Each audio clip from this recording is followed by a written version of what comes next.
नमस्कार मित्रांनो. कमळी 24 ऑगस्ट महा एपिसोडमध्ये कमळी आणि निंगी जायला लागतात. त्यांच्या मागे प्राजू आणि राधिका येतात. प्राजू म्हणते, कमळी तू आज छान सांभाळून घेतलंस. राधिका म्हणते, कमळी सॉरी या, आम्ही तिथे काहीच बोलू नाही शकलो, पण त्या तुझ्याशी खूप वाईट वागल्या गं. नताशा म्हणते, कमळीताई मला पण तुझ्यासारखं ब्रेव आणि पॉलॅट व्हायचं आहे.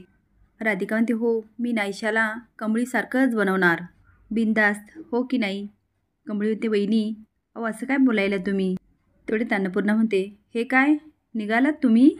कमळी म्हणते, हो आजी निघालो आम्ही. राधिका म्हणते, हो आजी निघावं लागेल, नाहीतर आई ओरडतील ना. अन्नपूर्णा म्हणते, ठीक आहे, पण जेवलात ना सगळे. राजू म्हणते, हो हो.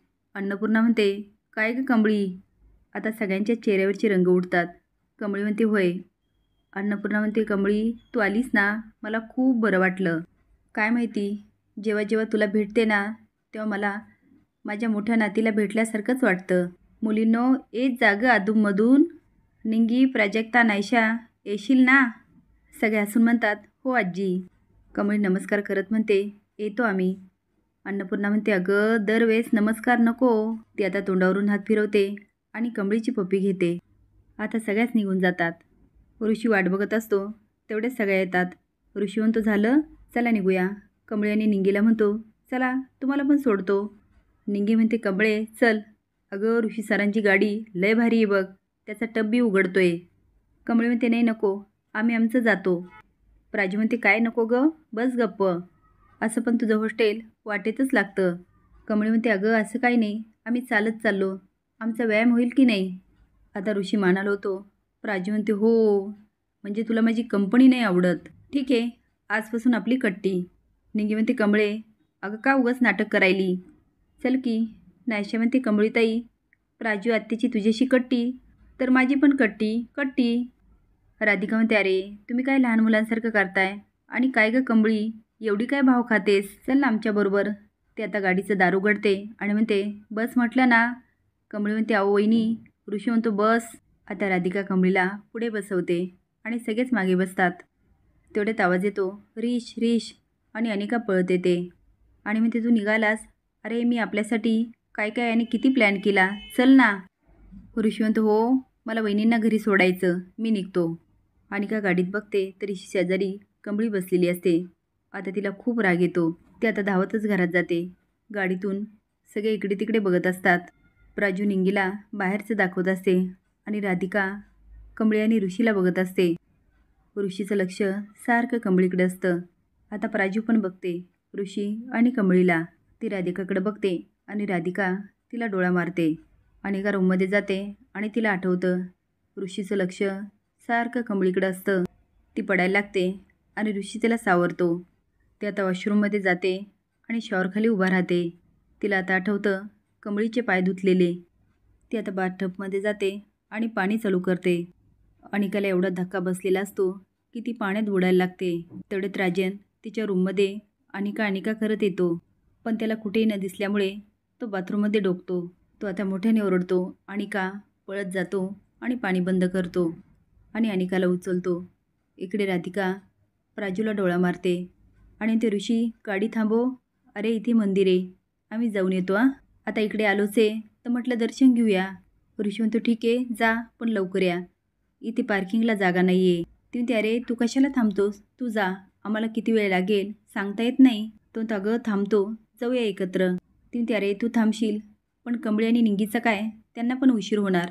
तू एक काम कर, आम्ही उतरतो, ह्यांना तू सोड. आता त्या कमळी आणि निंगीला बाय बाय करतात आणि गाडी निघून जाते. राजन अनिकाचं डोकं पुसत म्हणतो, अनिका काय होतंय. अनिका म्हणते, मग मी काय करू. तू अगं असं झालंय काय, तू असा प्रयत्न केला.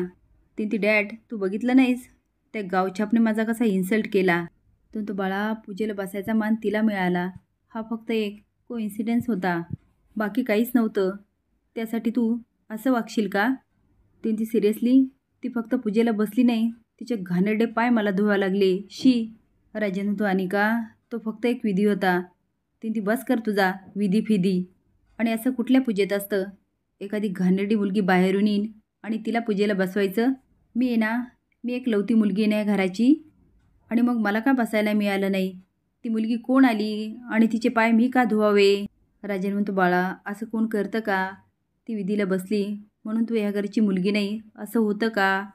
अनिका म्हणते, डॅड तू जा, मला खूप इरिटेट होतं, प्लीज गो. कमळ म्हणते, सर मी खिडकी खाली घेऊ का? ऋषी म्हणतो, घे की.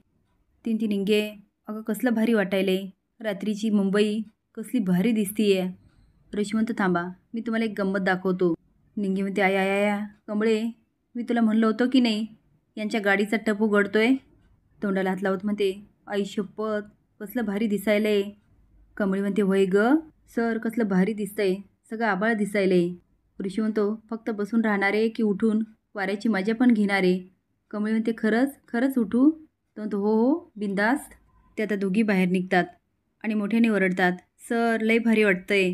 कमळी म्हणते, सर अशा गाड्या की नाही आम्ही टी व्हीत बघायचो जाहिरातीत, आणि तेव्हा असं वाटायचं आपण बी त्यात बसावं.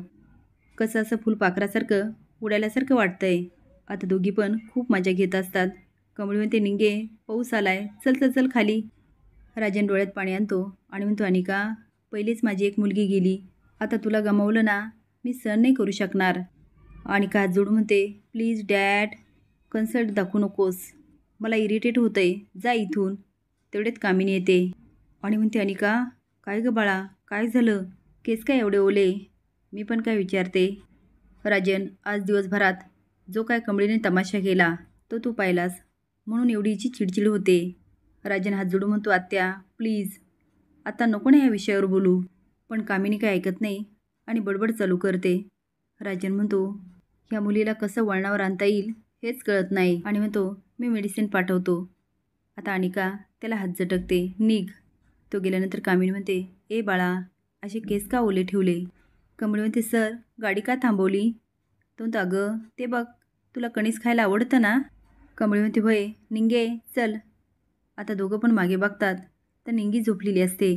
कमळी म्हणते, हे बघा हिला झोपायचं म्हटलं की कुठं बिन झोपती या.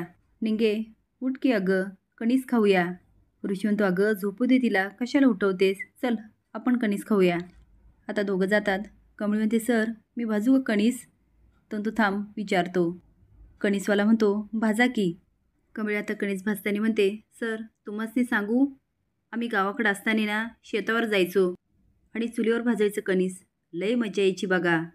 म्हणजे असा लिंबू पिळायचा, मीठ मसाला लावायचा, आ हा हा काय मजा यायची माहिती आहे.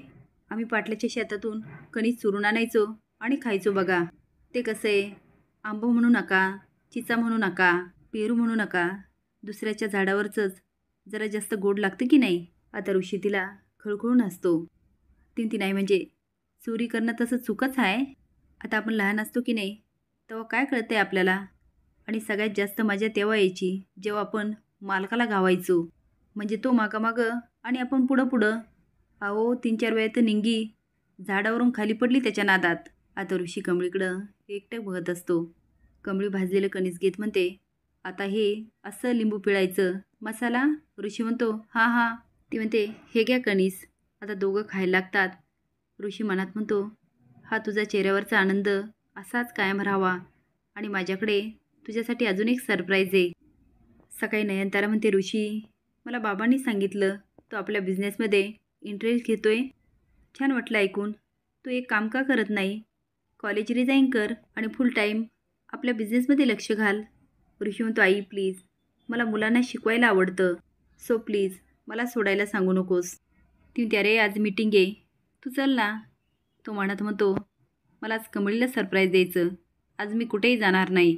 निंगी येते आणि कमळीला भॉ करते. कमळी म्हणते, काय गं भॉ? ती आता कमरेवर हात ठेवून उभा राहते आणि म्हणते, काय काल मज्जा केली आणि मला नाही उठवलं होय? कमळी म्हणते, वा रे वा, तुला किती उठवलं, तू उठानाच. मग सर म्हणले जाऊ दे तिला. निंगी विचारते, काय गं काय काय खाल्लं? ती म्हणते, अगं कसलं काय, एक कणीस खाल्लंय. निंगी म्हणते, खोटं बोलतीस ना, थांब मी ऋषी सरांनाच विचारते. तेवढ्यात एक मुलगी येते आणि म्हणते, तुम्हाला ऋषी सरांनी बोलवलं आहे. निंगी म्हणते, अयो 99 वर्ष आयुष्य आहे. कमळी म्हणते, काय गं सरांचं 1 वर्ष कामून कमी करायली. निंगी म्हणते, त्याने कुठं खाऊ पिऊ घातलं की मग वाढवतो 1 वर्ष. आता दोघी बाहेर येतात. ऋषी म्हणतो, तिकडे बघा. तिकडून बंड्या येत असतो. आता दोघींना खूप आनंद होतो आणि त्याला मिठी मारून डान्स करायला लागतात. आणि का म्हणते रिश फोन का उचलत नाहीये. तेवढ्यात रागिनी येते आणि म्हणते बच्चा काय झालं बच्चा. ती म्हणते बघ ना माझ्या मेसेजला रिश रिप्लायच करत नाहीये. तेवढ्यात कामिनी येते आणि म्हणते काय चाललंय काय म्हणते सानिका. आणि का म्हणते आजी तो रिश गावच्या बरोबर असेल ना तिच्या प्रेमात तर नाही पडला ना. कामिनी म्हणते अनिका काही पण काय बोलतेस. अगं मला नाही वाटत त्या गावंढळ मुलीच्या तो पाठीपाठी करेल.